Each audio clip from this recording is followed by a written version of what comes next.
could be solved in a different matter if the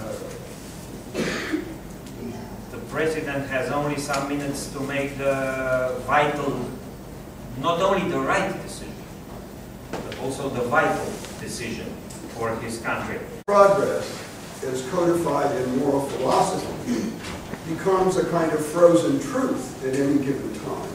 So how do these frozen truths codified in moral philosophy, whether it be Christian, Protestant, utilitarian, how do these moral truths get overcome, and what empowers their new ones coming into being? As a prefatory note, almost 40 years ago when I first began studying Mill, there was one major book on Mill by Anschutz, Philosophy of J.S.T.Mill, and I didn't like the book. First, it treated Mill condescendingly, because, after all, Anschutz was a sort of supreme Oxford analytic type. And I recall being especially miffed at a passage in this book saying, somewhere or other in Mill's writings, we can discern traces of every wind that blew in the 19th century. Well, taking wind as spirit, I want to argue on the contrary, that wind or spirit in Mill's writings are not as invisible forces that blew through his writings, but rather as a category of analysis that structured many of his writings and gave them and 19th century liberalism a new kind of coherence and power. I'm starting with Mill's Spirit of the Age, obviously, which is written when he was 26 after his so-called mental crisis.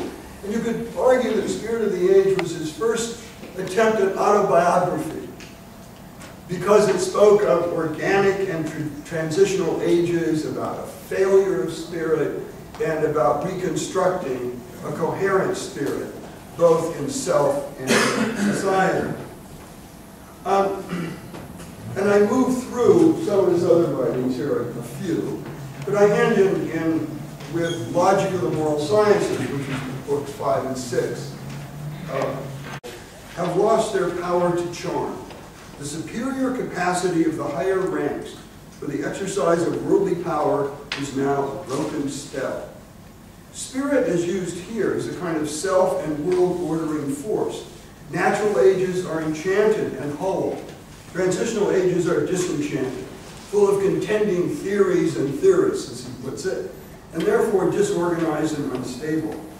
Disenchantment is a loss of a common spirit, and this loss of spirit for both individuals and nations is an evil and a danger. And he was thinking of himself, too, as the man of lost spirit when he went into his funk and depression. As he puts it, a person may be without a single prejudice and yet utterly unfit for any purpose in nature. To have erroneous convictions is one evil, but to have no strong or deep-rooted convictions at all is an enormous evil. We have not in this essay Spirit. You could argue, isn't this a kind of perverse tautology? Worldly power declares truth, and truth legitimates power. But in Mill's reading, for progressive societies, this is always unstable. New truths come to legitimate new powers. Old truths legitimate standing powers, but have lost their spirit. So new truths must come to delegitimate standing power and to usher in a new organic age. That's the whole idea of an age of transition. For example, he praises the Middle Ages. He praises, and this is odd for a British liberal, to praise the Catholic Middle Ages. He praises them because he argues that kings, aristocrats, and priests all served essential purposes for maintaining both civic order and moral purpose. So such was the standards and state of knowledge available. Quote, the ascendancy of the Catholic clergy was to be desired for that day, even by the philosopher, were there philosophers. And the same hypothetical philosopher might equally have approved their monarchical and aristocratic government. And he said, this was the only society in the world that was at once stable and progressive. Western Christendom. So that we shouldn't look at it with contempt, but look at it with a certain amount of respect. The close of the downward period of oscillation of the meaning of words and the power of words, the rhetorical power of words, these get lost. Towards the close of the downward period, when words have lost part of their significance and have not yet begun to recover it, persons arise whose leading and favorite idea is the importance of clear conceptions and precise thought, and the necessity, therefore, of definite language. Now, would you think Mill praises this? No. He condemns it. He's condemning this because this kind of dead language, as he says, as he puts it, fastens down the name to what it connotes in common usage and the time when it displays, at a time when it displays the smallest quantity of meaning. And the following, happiness alone is desirable as an end. That's the principle. Mill divides his proof of it into two parts, designed to show respectively that happiness is desirable and that nothing else is desirable as an end.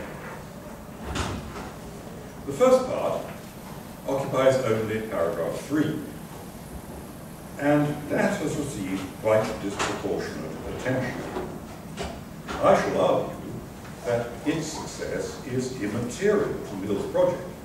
Nevertheless, it does repay a brief commentary, both because it reveals the sort of proof he offers, and because it contains his own explicit acknowledgement of what will turn out to be the proof's major difficulty, namely the question, whose happiness is desirable?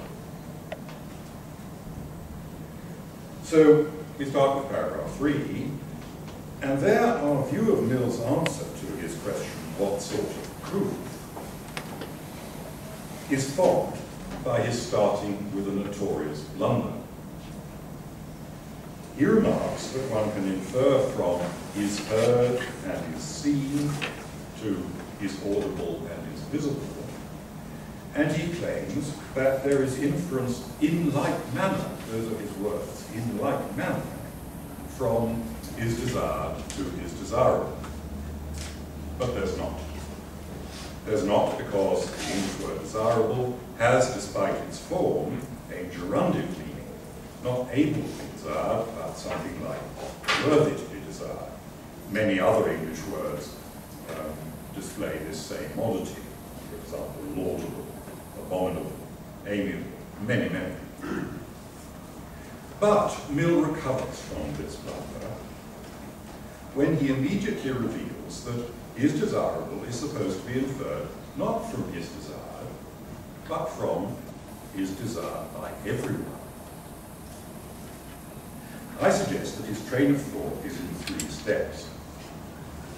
First of all, he thinks we all desire happiness.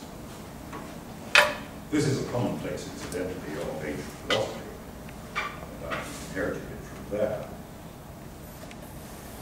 Therefore, secondly, we all think happiness desirable. And thirdly, the third step, such universal assent is enough of a proof.